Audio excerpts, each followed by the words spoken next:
When I worked with the Bulls, I was a little bit heavier, and I lost like 20 pounds when I was interning there. And Tyson Chandler and Corey Blunt basically bet me by the All-Star break, if I got to 230, they each owed me $500.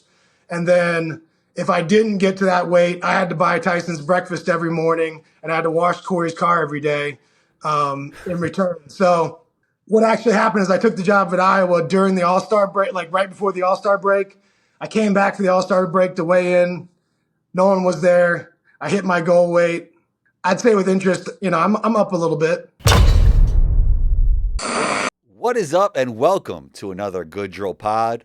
Bobby is in the building. Ross is in the building as well. And today we are joined by Damon Davis, the director of sports performance for the Auburn Tigers. Give us a thumbs up and don't forget to subscribe. Episode 25 of the Good Drill podcast is powered by the Good Drill app. The Good Drill app just got a huge update. It's cooler and better than ever. We have all the drills that you need to jump higher, score more, and dominate the game. Click the thing below. All right. I heard Eddie only went hard during contract years. Well, I only had Eddie as a rookie, so he was. I mean, it's a unique position to get put into at that age. 18 years old. And he's still in his city. He's from Chicago, so I don't know if maybe that organization was the best for. Mm-hmm. It's just that's a tough situation for 18-year-olds to be put in. So, but I guess we're kind of approaching that a little bit in the college level now with NIL and everything else that's involved in this space. So. Yeah. I'm sure we're going to get into, strength training stuff, but just you bringing up 18-year-olds dealing with the landscape of the NCAA right now, what have you noticed in the players from this, what's going on right now? Well, they wear how they're handling it. How does Auburn handle it? How do you help these players deal with, going from 17, 18-year-old kids to 19 and bursting into stardom and, making a whole bunch of money? Yeah, I mean, obviously it takes a village, and I think, them having, people in their corner when they come in, obviously, they've all got representation now. Obviously we do things to educate the athletes on, saving money and, bringing in speakers and people who are experts in those fields to kind of address it. But they definitely drive a lot nicer cars and wear a lot nicer clothes and sneakers than they used to. Man, I don't know. I don't think I would have done very well at that age with that kind of money. So I would definitely hope that I would have had good people around me as well. But I think, like a lot of organizations and institutions, we're just kind of still, learning on the fly. And, obviously BP's got great, he's got great leadership skills, and he's always, going to do the thing to put our guys in the best position to be successful, not only here at Auburn, but also obviously when they leave here. So, I think it's like anything else, right? You just got to adapt with the times and, be adaptable to, whatever the current situation is. So, at the end of the day, we just try and get in good athletes that, are trying to get to the next level and, are intrinsically motivated to, let us help them reach their goals. Yeah. I mean, at 18, 19, you couldn't have done worse than I did. And I didn't have any money. I couldn't imagine having the money being the 18, 19-year-old that I was. I probably wouldn't be here right now. Likewise. We got combo. Actually, it's a question for all of you, since now the transfer portal is it's everything, right? And my thing is, where are all the high school athletes that should be good Division I players going, since everybody's reaching into the transfer portal and the McDonald's All-American guys? Where are those guys going? This is for everybody here. I mean, I think obviously, some coaches have came out and said, they're only going to get portal guys, but we've got 3 freshmen coming in next year. So I think it's, I'm hoping it's going to be a good mix of, some elite freshmen, a handful of elite freshmen, a handful of portal guys, and hopefully you can keep guys for 2 or 3 years. I mean, I just know from, my training system and how I like to train athletes that I think, having someone for, 2 to 3 years is ideal. So What does that communication line look like between you and Bruce to make sure that players peak in March? man, we've been doing this together so long, going on our 12th season next year. He just understands that, he can't kill him on the court, because obviously the summer and the early fall is a developmental time. And I will say, BP's been doing it a long time. He's got a really good feel for, how to work our guys and how not to overwork our guys. And I would say, some coaches err on the side sometimes of doing a little too much. I would say he errs on the side of, just doing the right amount, or even doing a little less than he may feel like, just to, give our guys more opportunity to get stronger in the summer. We've developed a system over these years that, like I said, he knows what I'm trying to do at certain times of the year, and I know what he's trying to do at certain times of the year. And he supports, the big thing obviously is having the support of the head coach, because if it's important to the head coach, then it's going to be important to the players. So, he obviously supports what we do from a physical development standpoint. And, at the end of the day, we've produced results to make him obviously feel comfortable with the product that I'm helping him put on the floor. As the team's going through the craziness of March Madness and competing for a national title, what does your role look like? By the time you get to March, from a training perspective, the hay is kind of in the barn. I think at that time of year, you're really just trying to keep guys feeling good, because you're really trying to taper a lot of the work off so that the body can recover. So it's probably a little more on the recovery side. Obviously, we're still, training twice a week during the season. But, once we get towards the end of the SEC or beginning of, March, postseason play, our lifts are probably 30 minutes, just trying to give the guys enough stimulus to feel good about where their bodies are at. Because I believe that if you put enough work in on the front side, obviously, you can pull back more on the backside. You don't have to, and it's really not possible to continue to push really past, there's times in the non-conference that I'll continue to push our guys and, try and drive, some adaptation. But, once you get into March, it's really about the recovery piece and, just making sure they're in a good place mentally with how they feel physically. So you're kind of, adapting to each guy a little bit, but, still trying to accomplish, the things that we need to get done. So, it's, just trying to, basically reap the fruits of the labor of the off season at that point of the year. You're in a position where you're probably only recruiting 5-star athletes, kids coming in with 40+ inch verts. Do you ever struggle to get buy-in from those elite athletes? And if you do struggle to get buy-in, how hard do you push them to get buy-in when they're already, jumping out of the gym? Yeah, I think, to me, I think the vert's one of those metrics that's really been overused for basketball players. Obviously, it's nice to have a good vert, but to me, at this level, if you can't sit down and, move laterally and 3-step acceleration. So I think it's really about showing them the improvement in some of those other areas that maybe, especially a high school kid, may not be as good at, because maybe defense, maybe they're a defender coming in, but obviously a lot of guys coming in are scorers and they're elite talents on the offensive side, and they're athletic enough, obviously, to play defense. But I think just getting them, showing them, obviously having some pre and some post. We bring in Brett Brungart with BAM Testing, who runs the NBA Combine. So he comes into our facility twice a year and tests our guys.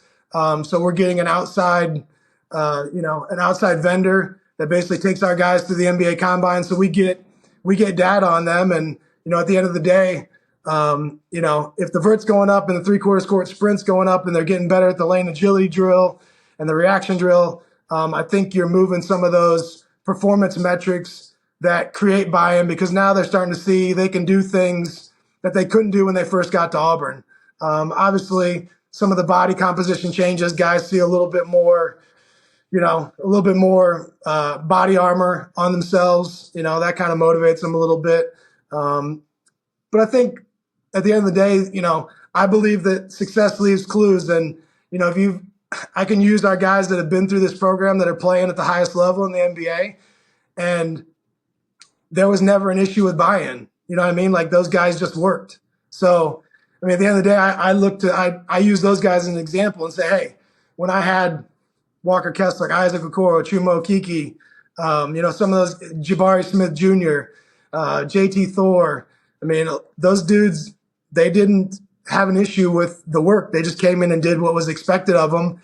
And surprise, surprise, they're, making multi-million-dollar contracts. So, I think that's the one way you create buy-in, because obviously guys that come in at that level want to get to the NBA. So if you can show them how other guys have got there, I think that's the best thing to create buy-in for guys. That's good. That seems like a simple statement, but it's not that simple of a statement, because I had I played Division II basketball. I played with like 3 or 4 like All-Americans, first team All-Americans, players of the year. And one of the players, I just saw him like last week at a dinner, and I remember very vividly, we're in the weight room. He's on the chest press machine and he's like pretending to do it, and he's not doing it. All-American, right? Yeah. In his brain, though, he already has his junior year. He has internships for accounting firms. Like, that's the difference there, right? Yeah. If he actually had the drive and belief, then I would say it would matter. But for him in that moment, he's like, you know what? For the player that I am right now, I do want to win. I want to score. I want to continue to do what I do. This is not it right now, so I'm just going to go through the motions. But what's the next one? Right. So it's like, for them, they need to remember, like, all right, you actually, like, you're not just saying it, you actually want to go play in the league. That's what the league looks like. Like, they're big and strong and fast, and they can move well. And if you're not doing the things right now to prepare you for that, it's not about everything is not about right now. You're preparing them for the next one, which is insane, because you're the Auburn. You work for Auburn, but you're preparing them for the next one. And people think of that in terms of like maybe Bruce is preparing them for the NBA and John Calipari, like they're like, people talk about that, but what about the strength and conditioning side? You're preparing them for the next thing. Yeah. Yeah, that's huge.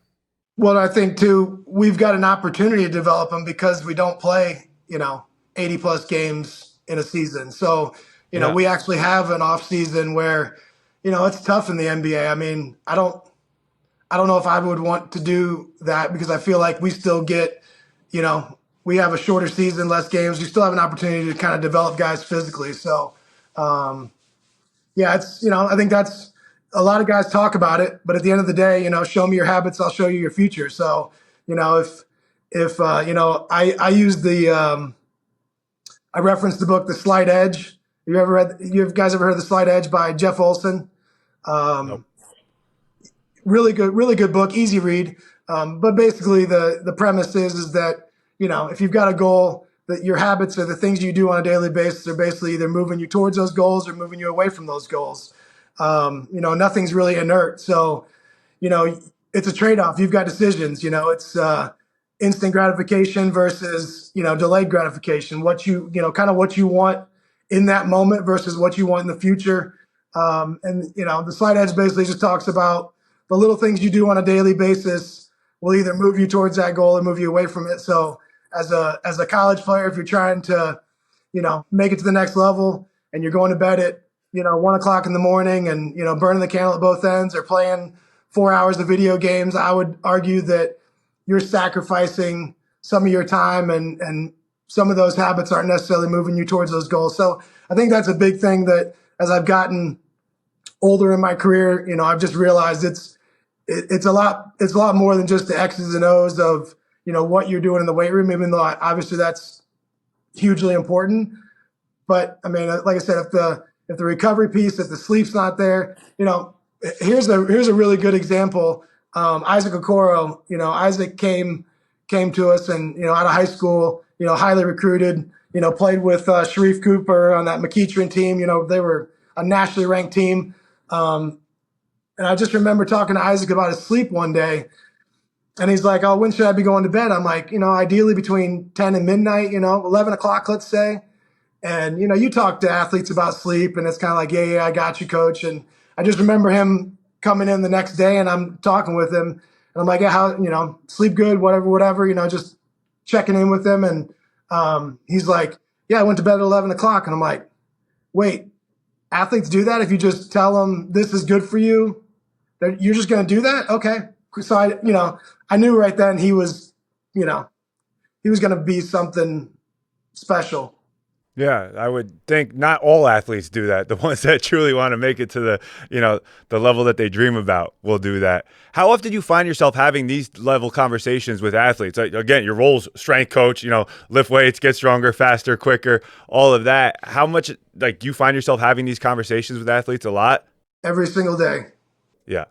Yeah, every single day. I mean, I do a presentation on sleep. Unfortunately, I got too nerded out on the sleep piece of performance. And it's almost one of those things that you almost wish you didn't know what you knew because, maybe you could just be ignorant to the fact, but just understanding how, that obviously we hear LeBron and you hear Tom Brady, you hear these guys who have played at an elite level, up until they're 40 years old talking about how important it is. So you kind of use some of that with the players, but I'll do a presentation on sleep at the beginning of the year and talk to them. And, like I said, it's a constant evolution of, just getting them to make small decisions. I don't expect someone to go from, oh, I'm going to bed at 1 o'clock and now all of a sudden you're going to bed at 11. But, if you can move it back a half hour and just move the needle in the right direction, it's never going to be perfect.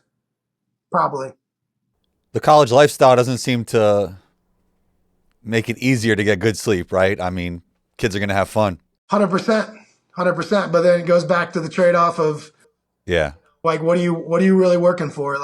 You say, trust me, I've had plenty of guys who talk about being in the NBA. The funny thing about players is the ones that talk about it the most usually ain't the ones that are, getting there. The guys that I've had that have made it really never talk about it.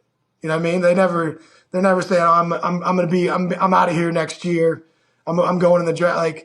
The dudes that do that don't put that out into the, I mean, it's probably in their head mentally, but they're not putting that stuff out in the universe. They're focused on the process versus the end result.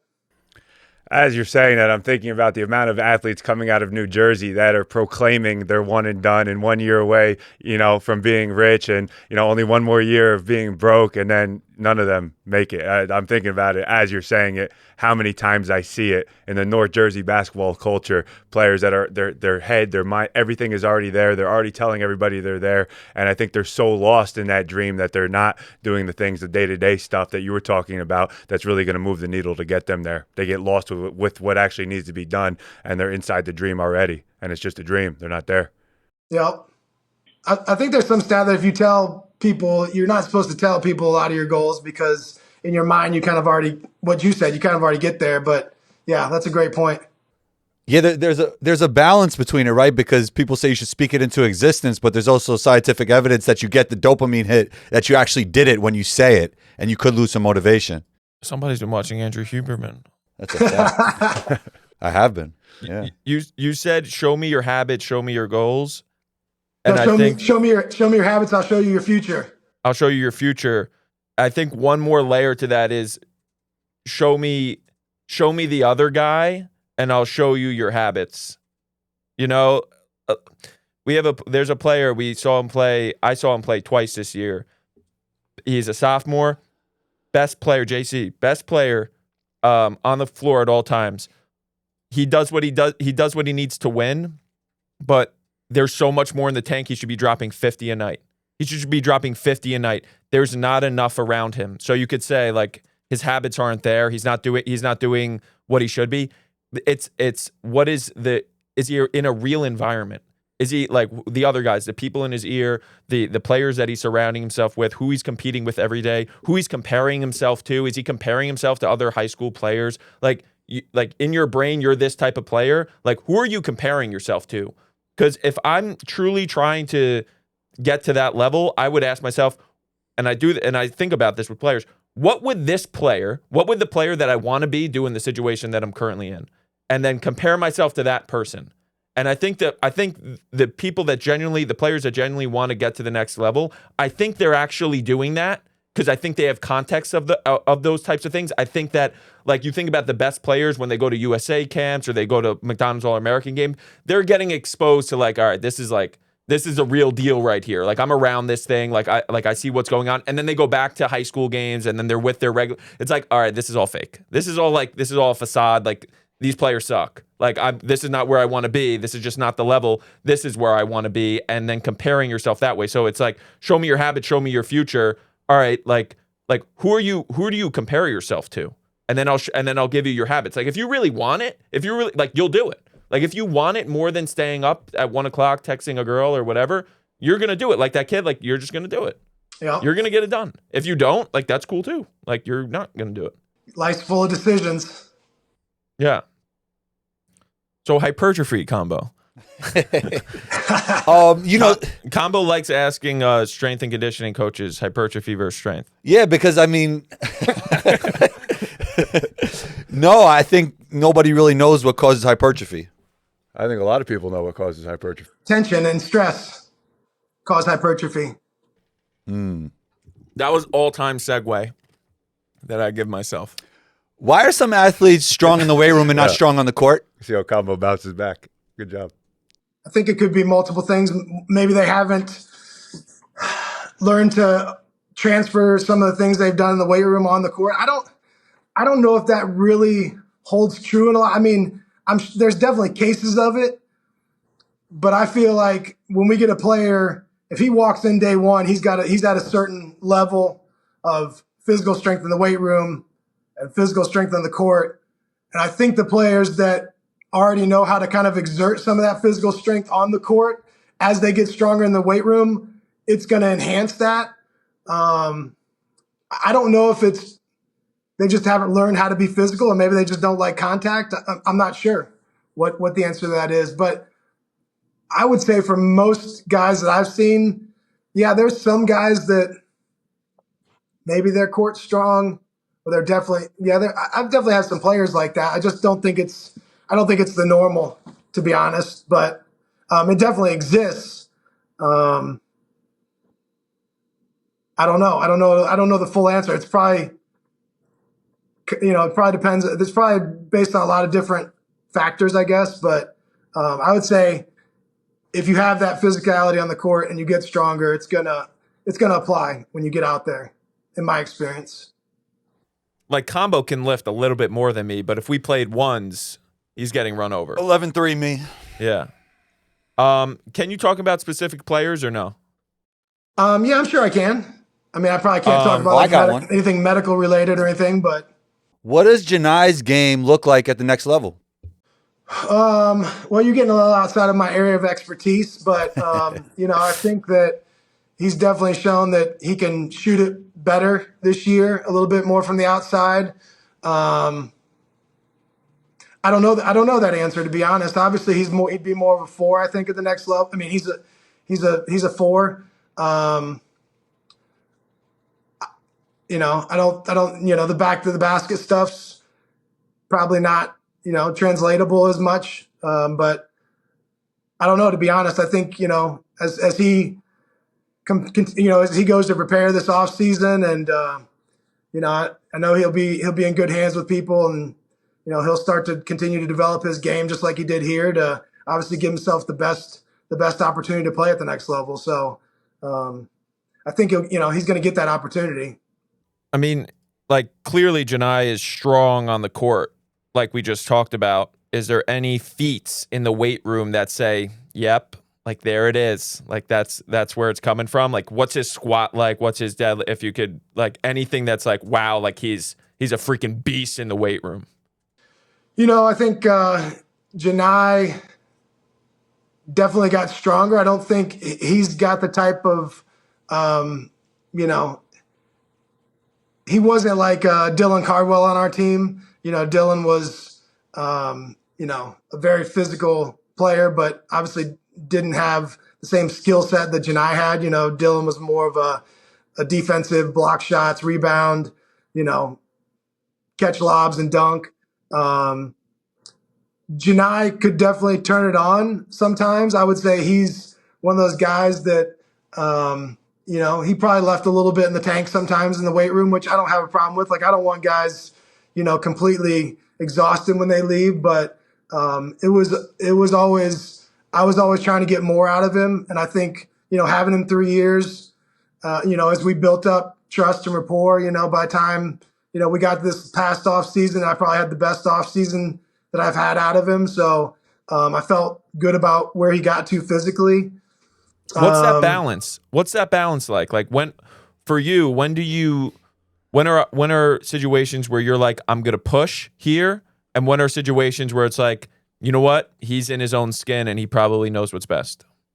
Yeah. Well, I mean, definitely that's in season. I definitely give him more leeway with the intensity in season, but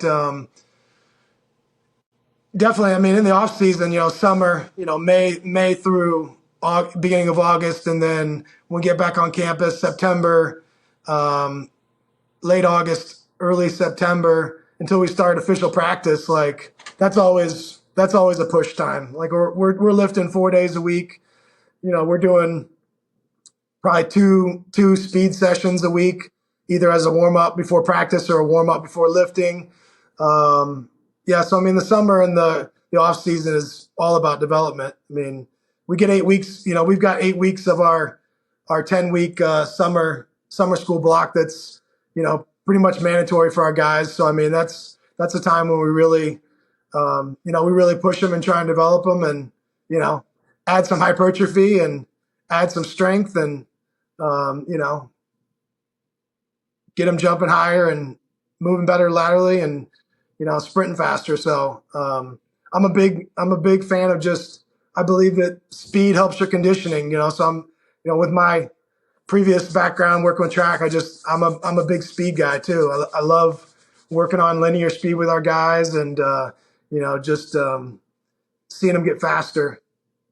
You talked about, explaining to the players that you have in front of you what the players do at the level that they want to get to. So you have your experiences with your guys that came through Auburn and got to the NBA, and you can use those stories to get buy-in from the players you're currently working with. Is there anything anything else that you do strategically to build that trust and rapport with your athletes to get more out of them other than that? Yeah, I think, some of the data collection we do, obviously, I think getting numbers on guys from day one, how they're jumping on the force plates, what kind of, actually getting real numbers on them and just showing them trends over time as well. With, I think the force plates obviously are a big part of college basketball now. And, some guys are jumping guys before games. Some guys are jumping guys every day. I mean, we typically scan or jump our guys a couple times a week, maybe 2 or 3 times a week throughout the summer, and, try and do it once or twice a week throughout the season. Obviously, when you're using some of that information, it's just, you got to get good effort to get correct data. So I think all those things really help with it. But ultimately, the guys who, like I said, the guys who want to, get out of here sooner or go, be able to go play professionally. I mean, they just get it. There's really not a ton to get them to buy into. Which is wild. Yeah. Have you had any moments in your, training history that has completely flipped everything you thought on its head? And what was that moment if you had it? No, I don't think so. I don't think I've had any epiphanies as far as training goes. I feel comfortable with the system. The system I run, 90% of it's probably, 80% of it's probably, fairly solid, and then I tinker with pieces of it based on, maybe what the upcoming season looks like. And, I always have Mike Burgomaster, one of our assistants, kind of rank our non-conference opponents, so I may change up some things based on, the strength of our non-conference schedule. But no, I haven't really had any big epiphanies as far as training goes. There's nothing, there's obviously things that I see that are, that are interesting, but I think that, the basics of strength training have stood the test of time. And, some of those things just, they've been around and been as successful as they have been for a reason. Is there anything that you see out there that just bothers you, that you don't like?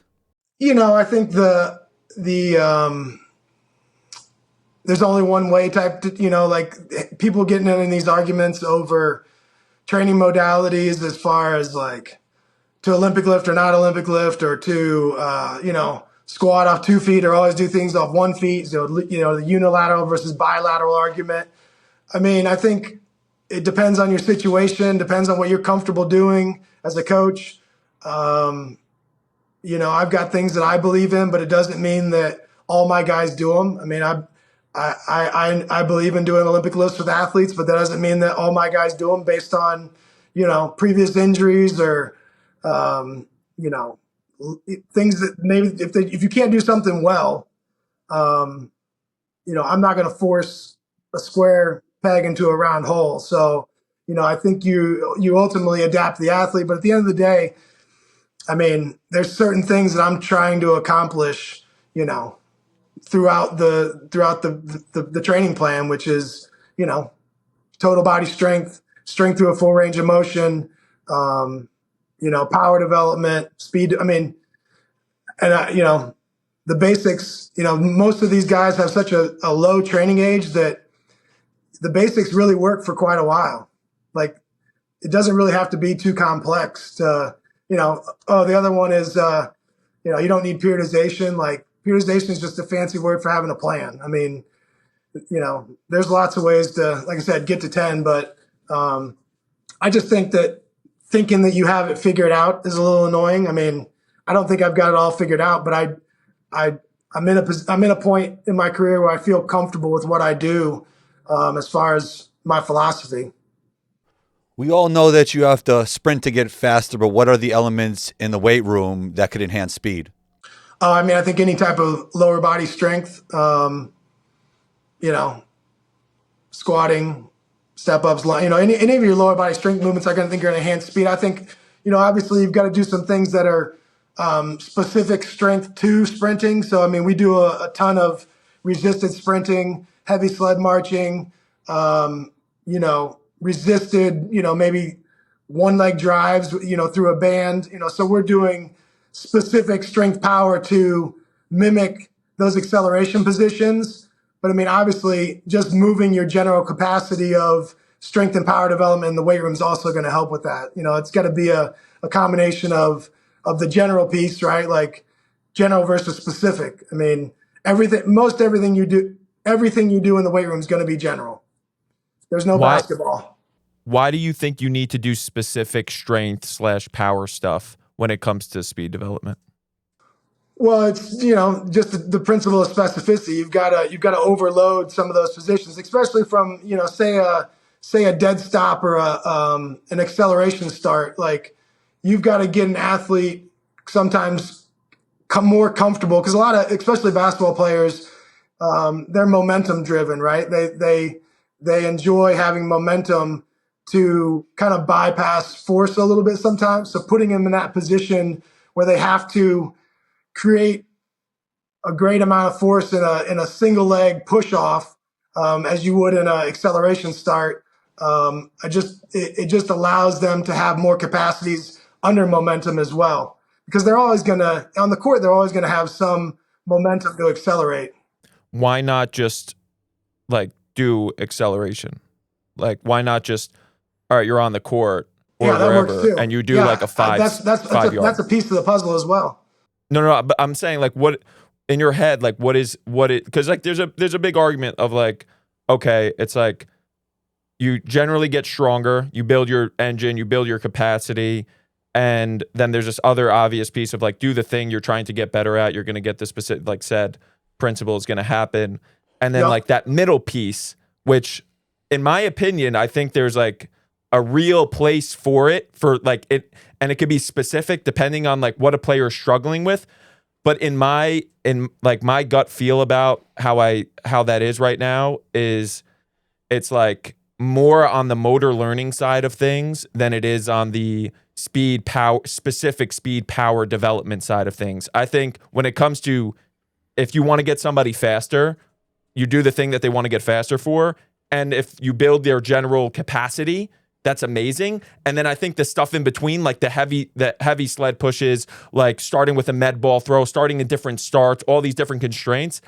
I think a lot of that stuff is giving them more opportunities for action when it comes to just their ability to mobility, when it comes to their timing of their sprinting. It's giving them more kind of like more feedback to play off of, and they're not in the constant, okay, let's do another 5-yard start, another 5-yard start, another 5. It's a new type of start, and it's giving them a new look of like, oh, I could do it this way, I could do it that way. What do you think is happening under the hood with some of that stuff? Like, do you think it's about like real going at it hard with specific rate of force development training? Do you think it's like you're going at specific adaptations like rate coding or specific types of muscle architecture things that are happening? Or do you think it's more on the motor learning side, a combination of both? What's your take?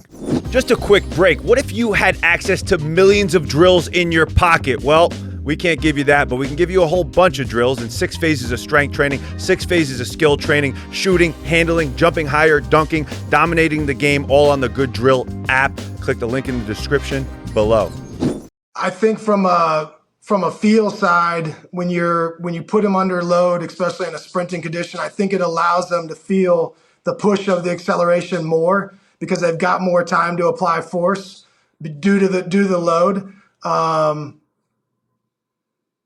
I think it's just a way to attack, ultimately the force velocity curve, right? Obviously the highest velocity is going to be unresisted flat ground sprinting, just as the other end of the curve would be, a heavy, single or double leg squat or step up.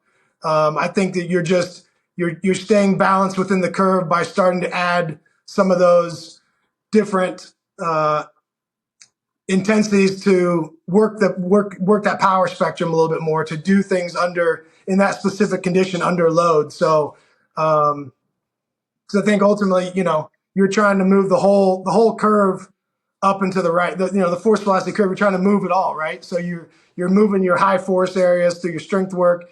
You're moving your high velocity areas through your jumping, your speed work, whatever it may be, and then you're moving the middle power part of the curve more with, things under some type of load. Obviously, the more load it is, the more it's going to move it towards the force end. The less load it is, the more it's going to move it to the velocity. I think it's just important to touch on all those different aspects of that movement that are going to affect it in a positive way.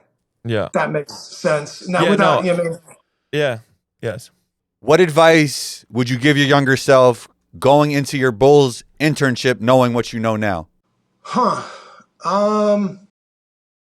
Maybe do better on the personal side, the relationship piece. I mean, that was probably difficult, because I'm 20 years old and you're around professional athletes. So you're just trying to, do your job and kind of stay out of the way. I don't know if I really, understood that side of coaching, just kind of the relationship piece of coaching when I was that age. That's probably something I've maybe learned more about, but that's probably be the biggest thing I could think of, because I think obviously this business is about having relationships and developing, rapport with athletes, and it's got to be a little bit bigger than, just what we do in the weight room. And, you got to show, that you actually care for these guys, whether, they make you happy all the time or, sometimes they don't always meet your expectations. Like at the end of the day, you still gotta love them because they're on your, they're your family, at this point. And ultimately you want the best for them. And I think if they understand that, that kind of creates the buy-in. I think, that's something we do here at Auburn that's, pretty unique is, we've had a lot of the same staff for a long time. And, we've had players last year that were in the program for 5 years. And, I think we try and show that we genuinely care about, these guys, during their playing careers, but also after, and especially from my end, like I want these guys to develop habits that are going to make them healthy and successful adults. Hopefully you can give them, a blueprint for when they get done playing of, hey, these are some things that I did, or this is how I trained, and, ultimately help them, into their later years as well. I mean, obviously, getting older myself, kind of the longevity piece and living a healthy life, post athletics is kind of a goal for myself and for these guys as well. So I think it's, sometimes it's bigger than hopefully just basketball. Like I said, just trying to educate these guys and maybe get them to do some things that I probably didn't do when I was their age and should have been doing. When I met you down in Atlanta, I found it particularly interesting, your path to becoming a strength coach for the Auburn men's basketball team, because I believe that most strength coaches are now brought in with the head coach, right? You have a tie with the head coach. He gets bumped up from a mid-major to a high major, and he brings his staff in. But that wasn't your story. Can you go into how you became the Auburn men's basketball strength coach? And do you see anything in particular that's unique about yourself to land that opportunity? Yeah, I think it's obviously timing. Timing is everything. I came to Auburn in 2008. I was hired to train the track and field program. I was basically an assistant Olympic sports strength conditioning coach, track and field, men's, golf, and women's tennis. And I helped with other sports out of the facility we trained. I did that for a couple years, trained baseball for a couple years, along with women's tennis and track and field. And then prior to Coach Pearl, I worked under the previous staff for 2 years. Their contract wasn't renewed. They were let go. And BP was coming in from, being out of coaching, which was probably to my benefit at the time because, he wasn't coming from a particular program and didn't quite have a full, a full staff. Whereas if you're, already, you're at a program, you've got a strength coach, you've got all your assistants and everything else that's involved with it. So Coach Pearl just gave me an opportunity when he got here to, there wasn't anybody left. Like it was me and the athletic trainer. So I think I served some value to kind of give him the landscape of the current roster and maybe what he was inheriting and, the situation at Auburn, at least from my perspective. And then obviously I had the opportunity to, not needing to go look for another job. So, BP got in April, I believe, March or April. I basically trained the guys that spring and all summer. I probably didn't quite realize that it was an on-the-job interview, but it was an on-the-job interview. And at the end of that summer, I was basically told that, I would be on BP's staff and his strength coach. And, our administrator at the time told me straight up, like, if Bruce wanted to hire his own strength coach, we would have let him. And I'm like, all right, cool. So I think it's a combination of, timing, being good at your job, and then maybe, like I said, just having a little bit of the, knowing some of the landscape coming in. So, yeah, it was. It definitely doesn't always work out like that, and I still kind of count my blessings, and I'm very, grateful for Bruce and, his staff. Was there ever an official interview, or was all you're going to just train these guys for a little bit? We're going to see how it goes, and you had no idea. Yeah, it was kind of like, hey, you're going to train, like you're the strength coach for now. You train them through the spring and the summer, and I mean, I didn't. In my mind, looking back on it, obviously I should have known, but in my mind, it was just like, well, I'm just going to do what I do, right? Like, I'm just going to train these guys and, get them ready for the next season. And I really didn't think about it at the time, to be honest. What's your favorite Bruce Pearl story that you could share? Oh, wow. BP's such a, he's a high energy guy and he's got a million things going at once. coach comes into the weight room and, he rides the bike and gets some workouts in. And, I'm working with him to try and encourage him to, he's so motivated. And he's such a hard worker to get this program always at the highest level that sometimes he doesn't always, he doesn't make time for himself, which I'm trying to I'm trying to encourage him to do better at, cause he's 65. And obviously, he's trying to do this as long as he wants to. I'm trying to think of a funny beat. I don't know if, he's just, just his emotion on the bench and, some of his pregame speeches, they're just, he's just such a great motivator. But he obviously knows the game as well. He just does so many things well. I would just say, probably just like I said, his pregame speeches, sometimes when he gets fired up, and the team, they're pretty legendary. So I would say, his collection of those is probably some of my greatest memories, or just maybe his celebrations when he tries to dance with the guys too. That's always unique. What does your life look like outside of Auburn? Well, I got, 2 kids. I've got a 16-year-old junior, been married for 20 years. I've got a 14-year-old daughter. So I've got a son and a daughter, 16 and 14, about to be 17 and 15 this summer. My son's fully immersed in basketball. So my life goes from, traveling with the team in March, basically the whole, month of March, to now I'll travel with him to some basketball tournaments, and my daughter does dance. So I just got back from LSU last weekend. I took her to LSU's dance team camp down in Baton Rouge for the day. My wife's a teacher, so we stay pretty busy with the children. Our kids and our jobs, pretty much, take up a lot of our time and our energy.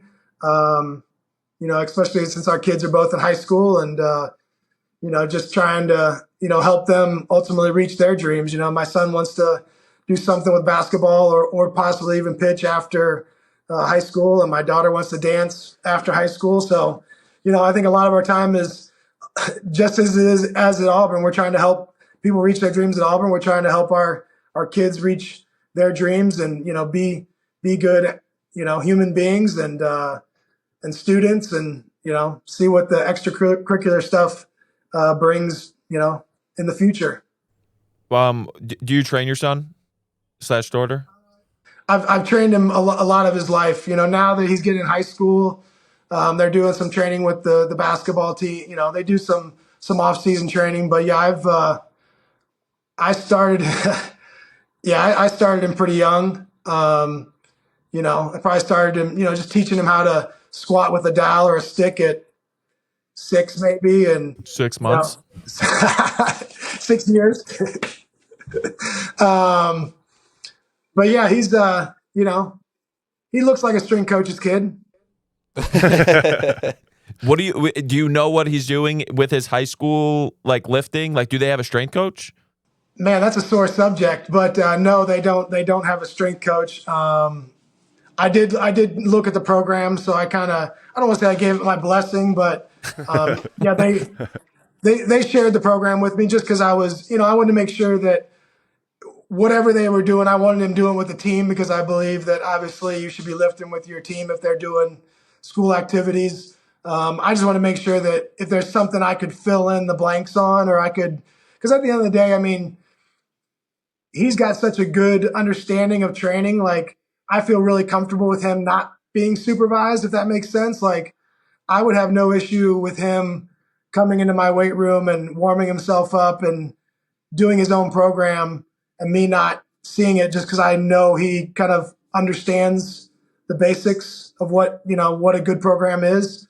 But no, the high school, that's something I've kind of tried to encourage our athletic director to work on. We're the largest high school in Alabama, and we do not have a strength coach. So I'm hoping that changes in the future. What are the things that you don't like specifically? Because this is huge. This is a big deal, like everywhere. What don't I like as far as like high school training? About as much as you want to go into it, what don't you like specifically about your son's high school strength and conditioning? Oh, I thought the program, I mean, when I looked at it, I thought the program was thought out. I mean, it was thoughtful. I mean, it was probably different than how I do it, but it looked like they were covering, most of their bases, a little bit more of a upper lower split, 4 days a week, which I'm a little more anterior posterior, so pushing and pulling with my splits. Why is that? Why do you like that better?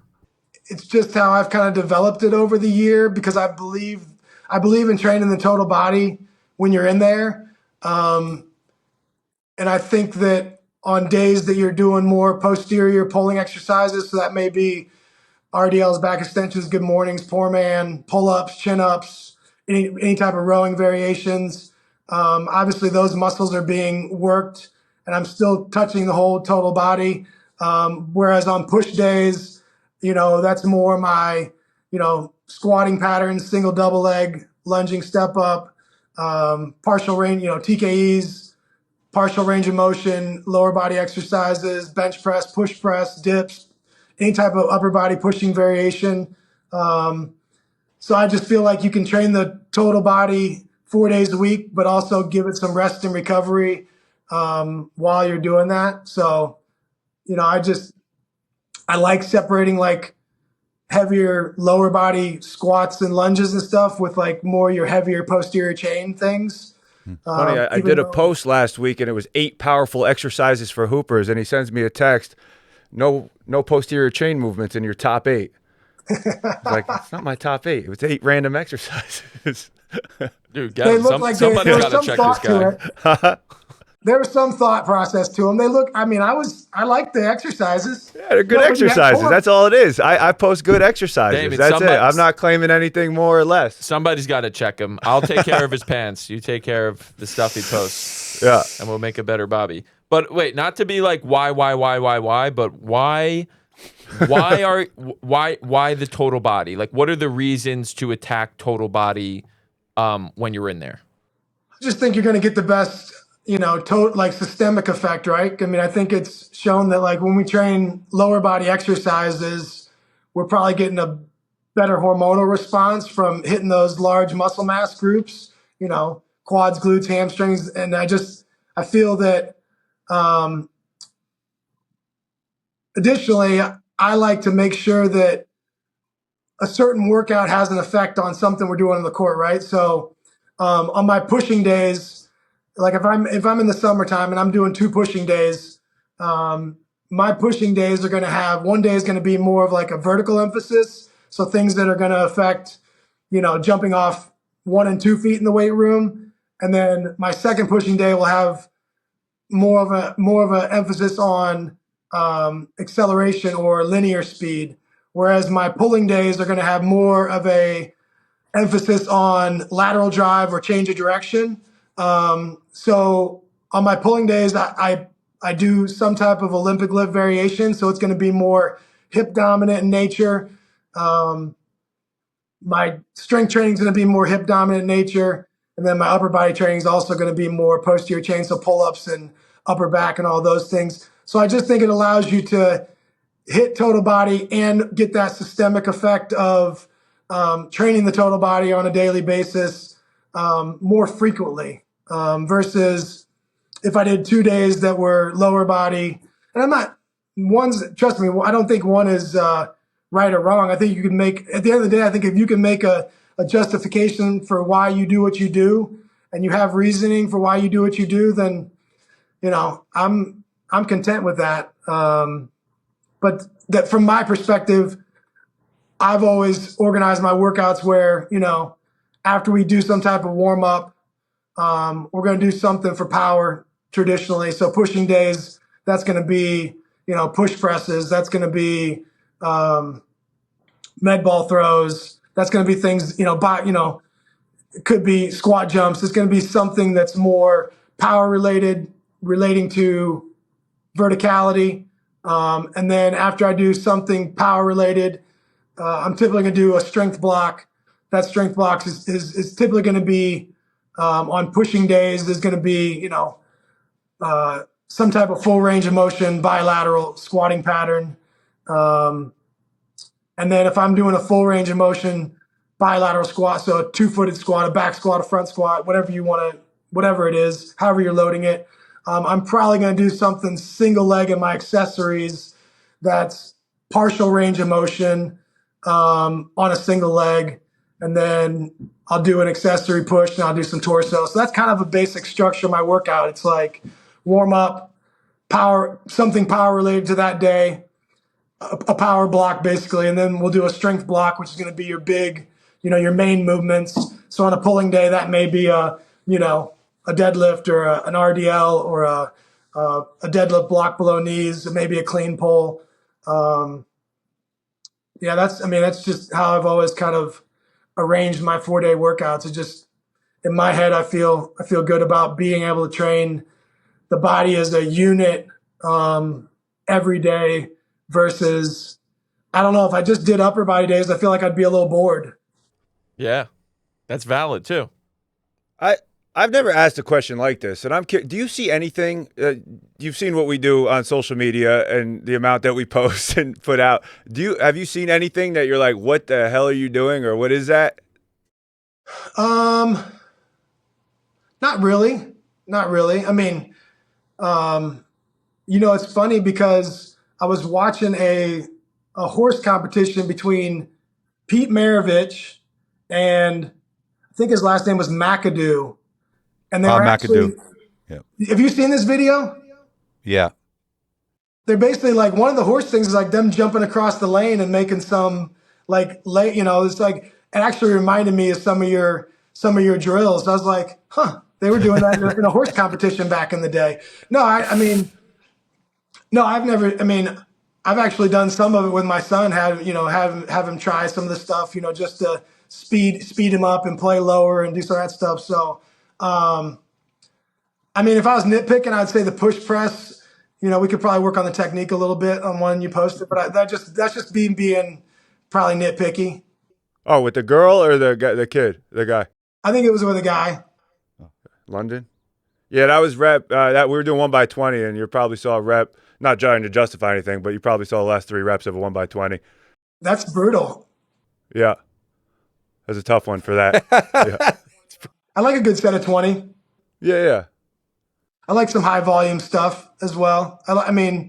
My guys right now are doing a circuit. I do a lot of circuit stuff in like the early off season. I don't have many guys on campus right now.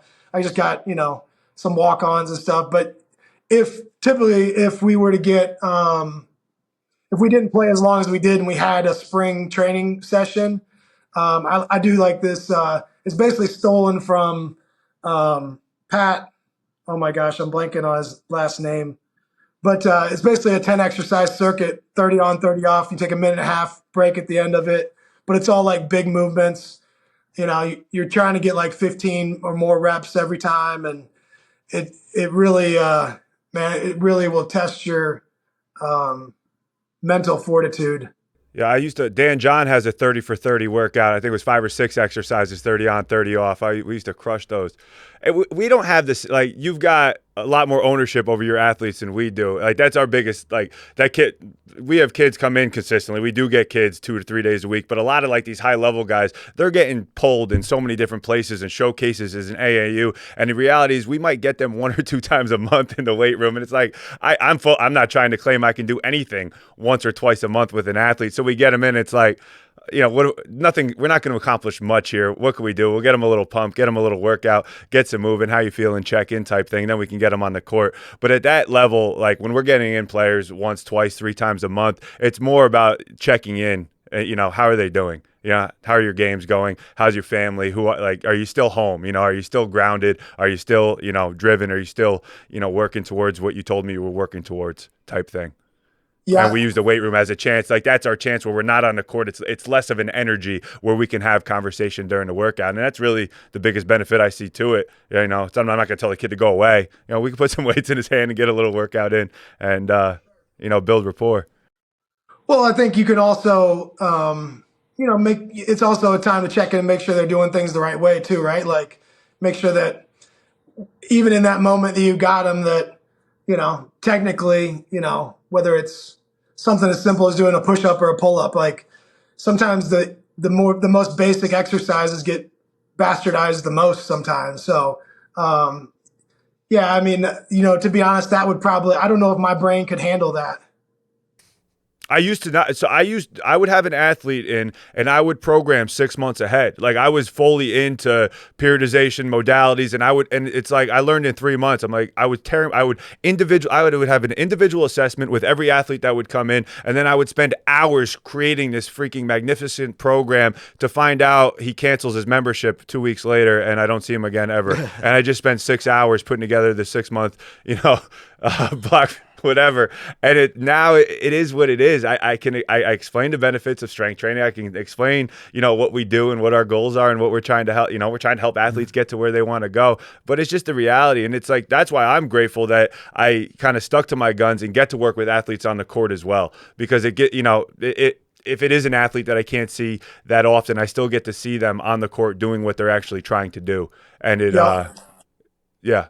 I do also think, like a last point, I do also think though, when you're like high school basketball there is no off season, right? So it's for college, there's a season, typical periodization. You have an opportunity for a typical periodization or something that resembles a typical periodization. For high school basketball, the game is over. It's over. You have high school immediately into AAU, and then even in June, July, when the bigger players, like those tournaments in June, July are over, there's still summer league now for high school the next year. And then you have fall ball. So it's just like, it's almost like the whole thing with NIL. It's like you have to be adaptable and roll with the punches. What's actually going on here is it's a full year. It's a full year plan. Like, what is your plan full year? Like, I think the most important thing high school basketball players can be doing in the weight room, if you're a full-time basketball player, is just make sure you're lifting safely and properly and 2 times per week, and giving your body a stimulus, giving your lower body and upper body a stimulus with the lifts that you feel comfortable with, getting yourself around good people. Besides that, there's you have to listen to your body in the moment, because you're constantly going. You have 7 games a weekend, and then you have games during the week.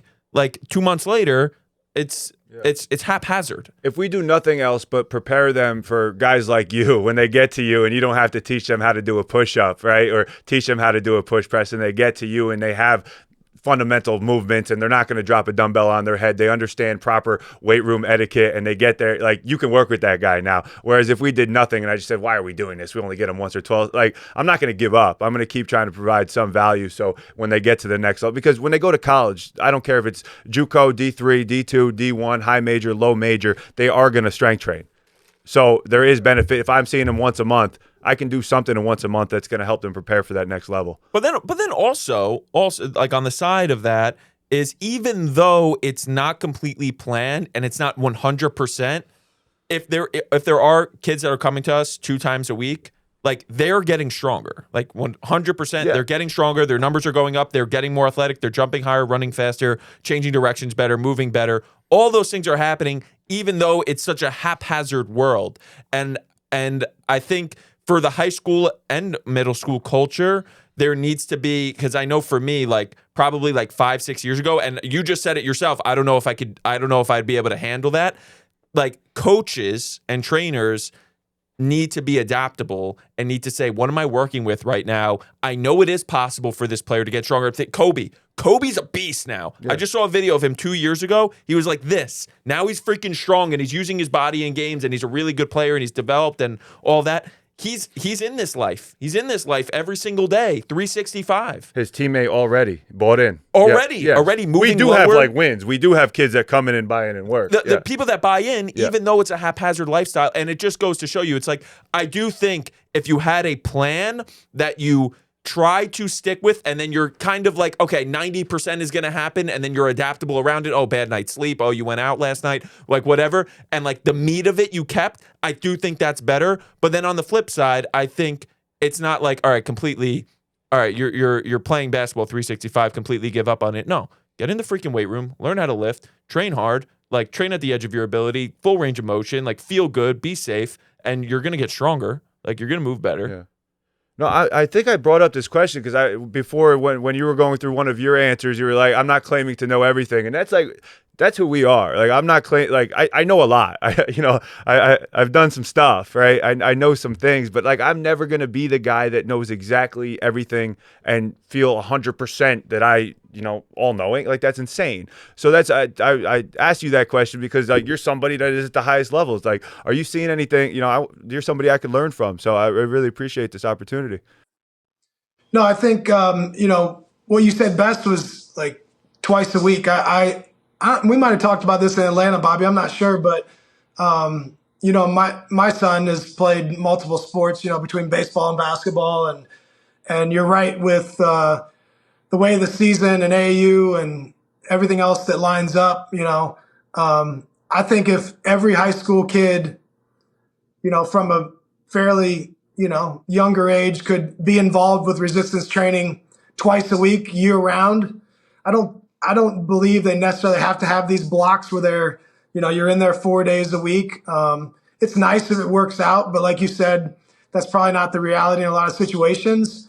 And that's something I did with my own son this past season. It's just like, just find a day to get a push day in and get a pull day in. And, if you're feeling good, you push a little bit more. And if you're not feeling good, you back off a little bit, but just stay consistent with it. It's no different than strength's a skill, just like shooting and dribbling. Like there's got to be some consistency with what you're doing. And, just like you'd rather have a kid, you'd probably rather have a kid going and get, 200 shots a day, 7 days a week than going and get, a bunch of volume on one day. You know what I mean? So just being consistent with what they do, I think is important. And what we preach is accountability, right? Edge of ability and consistency, right? Be accountable to a plan, get somewhere near the edge of your ability because that's where we believe growth happens, and do it consistently over time, right? And then you can plug and play all the exercises, all the drills, all the other stuff, right? We can mess around with that a little bit. But like so many young athletes that want to make it to the highest level, like they're missing those first three things. Right. And if you don't have that, nothing you're doing from a drill or exercise perspective matters. Doing something 1 day a week, one time is never going to get you to where you want to go. 100%. Just, yeah. The three I use with like BP will have me basically rank the team at the end of the summer based on how who the hardest worker was and who the least hardest worker was. Not the least hardest, but obviously someone's got to be last, right? And he makes me make a list, like it's 1 through 12 or 13 or whatever it is. That's and, good. The way I've kind of done it in my own mind is quality. So like, what kind of quality you come in and put, like, are you focused on doing things the right way?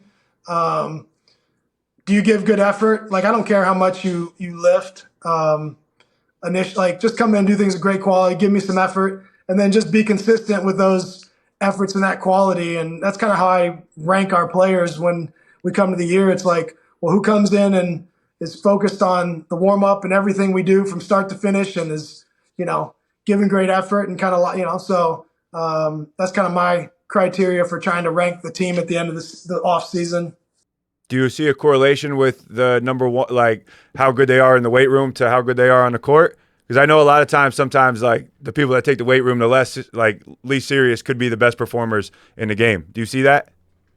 No, not always. I'm not saying always. I'm just saying sometimes. Yeah. Oh yeah, sometimes. Yeah. I mean, I've definitely had some guys who are highly skilled, but it kind of goes. What was one of yours? It was kind of the edge of your abilities. Like I think we also have had those guys, it's kind of like we were talking about earlier. You just know they've got so much more in the tank. There's more to, everyone talks about what genetic potential. It's like, there's definitely more there. So, but I haven't seen those guys make it to the next level though. Yeah. Last thing I want to ask you, what are the telltale signs that someone's overtraining? I think overreaching would just be, because I think you got to define the two differently, right? Like overreaching is just kind of a short-term decrease in your performance or what your expected performance would be, where overtraining would be, trust me, you're going to meet very, very few athletes who ever truly overtrain. But I totally agree. Because overtraining means that you're at a decreased performance for like months at a time. Like a true overtraining syndrome would be like you need to take 8 to 10 weeks off because you're just, neurologically and mechanically not in a good place. But those instances are so rare. But I mean, overreaching would be like sleep disturbances. I've been through training blocks before where like you're training so hard that like you can't wind yourself down because you're just so stimulated from training stress or sometimes life stress. Because obviously the body, stress is stress to the body, and we don't have the ability to handle an infinite amount of stress in our life. So, so you look at periods of time where, like finals week, for example, that's a time when, typically we're not training, but if we are, you get with athletes, you got to look at periods of their life that aren't involved in athletics that may be creating an additional stress. That could be family, that could be training, whatever it may be. But I would say overreaching, like lack of sleep, lack of appetite, your performance, multiple days where you just feel probably heavy. But usually overreaching syndromes, 2-3 days off, you're back to normal, maybe 4 days off. But I think we're ultimately trying to create overreaching. I mean, that's what we're trying to do. We're trying, especially in the off season, like we're trying to put these athletes in a state of tolerating as much stress as they can handle and recover from. And the more they can recover from the stress, the more stress we can apply and the more they can adapt. But obviously, that's a complicated piece of the puzzle because a lot of that deals with what they're doing from a nutrition and a sleep standpoint as well. So I think I don't know if I've ever ran into someone who's been overtrained in 20 years. So it's fair to say 99% of athletes are either undertrained or properly trained. I would say, yeah, I would say so. Yeah. I would say so. I mean, I would say if you feel like you're overtrained, you're probably under recovered. I would say take a look in the mirror and see what you're like. What are you doing off the court? Because, let's just say you got a guy, like I can tell you guys that we've had to come through here that wake up and come in the morning and shoot for an hour and a half, and then they lift weights, and then they go to class, and then you have practice in the afternoon, and then they shoot again at night. Like I've seen guys that can tolerate that workload. The guys that can't tolerate that workload are the guys that are not using their time wisely off the court or aren't making recovery-based decisions that are going to help them recover from that work. Because, you see a lot of guys, beginning of the summer, they're gung-ho about working. They're in the gym early. And then it starts to taper off, right? Maybe five or six guys at Breakfast Club, and then it tapers off to 2 or 3 because, motivation is fleeting, right? Like everyone's motivated at the beginning of the summer. But if you're just relying on your motivation to get through workouts, like if you don't have non-negotiable habits in place that are going to drive your ability to get where you want to go, like you're just not going to make it. So like I would say a majority of athletes are probably under recovered, and therefore because they're under recovered, they're probably undertrained. Interesting. I wrestled in college in Northern Illinois, and one of our assistant coaches was an Olympian, and he was intense. And I think we mentioned to him one time that we were overtrained, and he basically laughed in our face. So, and we probably weren't overtrained. We were probably just not going to bed at the right time and, screwing off with what we, some of the onus was definitely on us. Good stuff. Yeah. What are you up to? Where can we find you? Do you want to be found? We typically ask people, what do you got going on? Where can people find you? But that's on you if you want to be found or. Yeah, I'm on X and Instagram, Coach, I think it's Coach D_AU.